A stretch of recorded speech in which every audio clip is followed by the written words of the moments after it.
ಒಂದು ವರ್ಷಕ್ಕೆ ನಾವು 1 ಲಕ್ಷ ಅಥವಾ 2 ಲಕ್ಷ ದುಡಿದಿರ್ತೀವಿ, ಅದ್ರೊಳಗೆ 10% ಧರ್ಮಕ್ಕಾಗಿ ಕೊಡ್ತಾರ.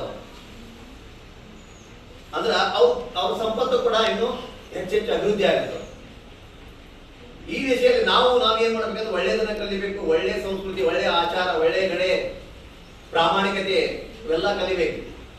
ಸತ್ಯವನ್ನು ಹೇಳಬೇಕು, ಸತ್ಯ ಪ್ರಾಮಾಣಿಕತೆ ಗಳಿಸ್ಬೇಕು. ಏನ್ ಗಳಿಸಿದ್ರು ಹೆಚ್ಚಿನ ನಾವು ಅಪ್ರಾಮಾಣಿಕತೆ ಗಳಿಸಿದ್ರೆ ಅದೇನಾಗತ್ತ ಸರ್ವನಾಶಕ ಆಗುತ್ತೆ. ಮುಂದೊಂದು ದಿನ ನಮ್ಮ ನಾಶಕ್ಕಾಗಿ ಶ್ರೀಯುತ ಪ್ರಕಾಶ್ ಅವರು ನೋಡ್ರಿ, ತಾವು ಗಳಿಸಿದಂತ ಜೊತೆಗೆ ತಮ್ಮ ತಂದೆಯವರು ಗಳಿಸಿದಂತ ಒಂದು ಸೇವೆ, ಇಲಾಖೆಯಲ್ಲಿ ಮಾಡಿದಂತ ಸೇವೆಗೆ ಏನಾದ್ರೂ ಮಾಡಬೇಕು ಶಿಕ್ಷಣಕ್ಕಾಗಿ ಅಥವಾ ಮಕ್ಕಳಿಗಾಗಿ.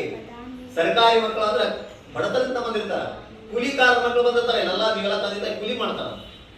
ಆ ಕೂಲಿಯಲ್ಲಿಯೂ ನಮ್ಮ ಮಕ್ಕಳು ಏನ್ ಮಾಡ್ಬೇಕು, ಕಲಿಬೇಕು, ಮುಂದ ಒಳ್ಳೆ ವಿದ್ಯಾವಂತರಾಗಬೇಕು, ಸಮಾಜಕ್ಕೆ ಮಾದರಿ ಆಗಬೇಕು. ನೋಡ್ರಲ್ಲ, ಸಮಾಜಕ್ಕೆ ಮಾದರಿ ಇವರೆಲ್ಲ. ಸಮಾಜ ಅವ್ರು ಕೊಟ್ಟದೆ ಅದು ಒಳ್ಳೆ